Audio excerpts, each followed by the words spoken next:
Greetings, dear, precious, beautiful soul that you are. Yes, I just want you to know how full of gratitude I am that, what may I say, my work is benefiting you, because that's all I desire. That my work is to endeavor for the welfare of all living entities, desiring their greatest happiness and greatest love, and that means their full self-realization, full self God-Goddess consciousness, or whatever name of label. That means to be who you really are, without layers of ignorance manifesting as fear and doubt and pain and suffering and death and torture and all that we have agreed to.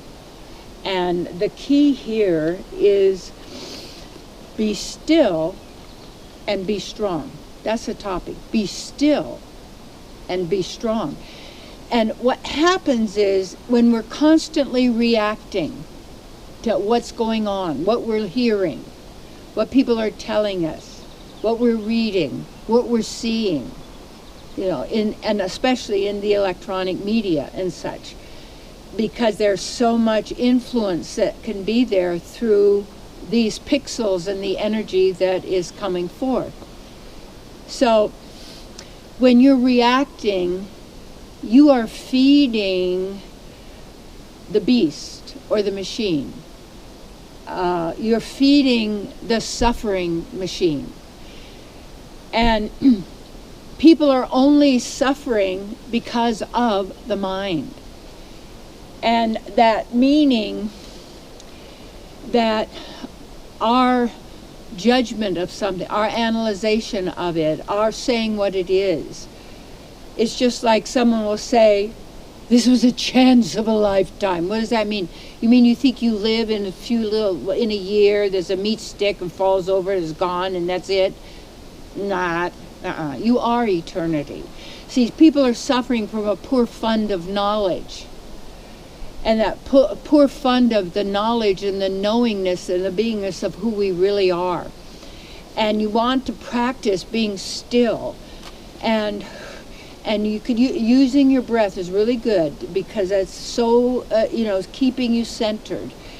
And instead of reacting to everything, excited, depressed, fear, hope, anxiety, these are emotions that feed the beast of the suffering machine.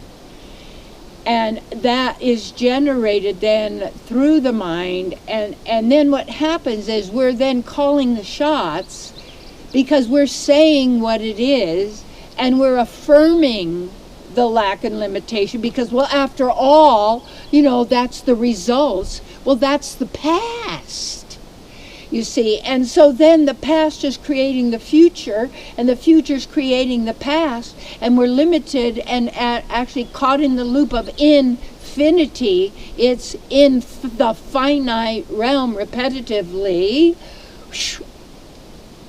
Now, when you're in the now, you're not repeating with monotonous regularity these habits, these beliefs, these concepts that have been promoted for us to depower ourselves, to make ourselves less than AI or IT information technology, because it's consciousness and because we're the manifestors. So manifest, but the problem is we've been so accepting of all these concepts and ideas that make up this false ego. You have to have an ego. That means your identity.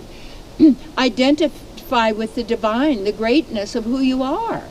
You are all the divine, godlike, however you will call it, part of the fabric of all that is.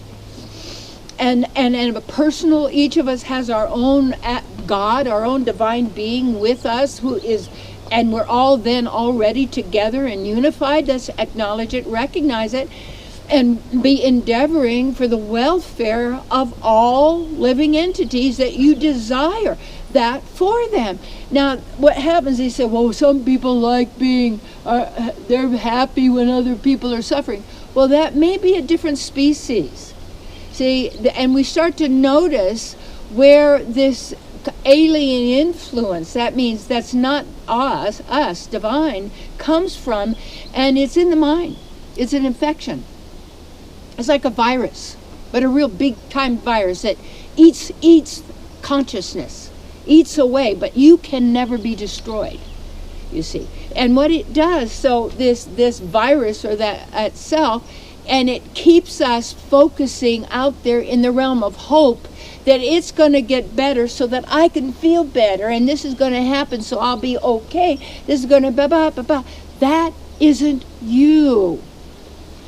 And when you notice that and you're aware of that, you come back to be still and stop reacting to anybody or anything. Witness it.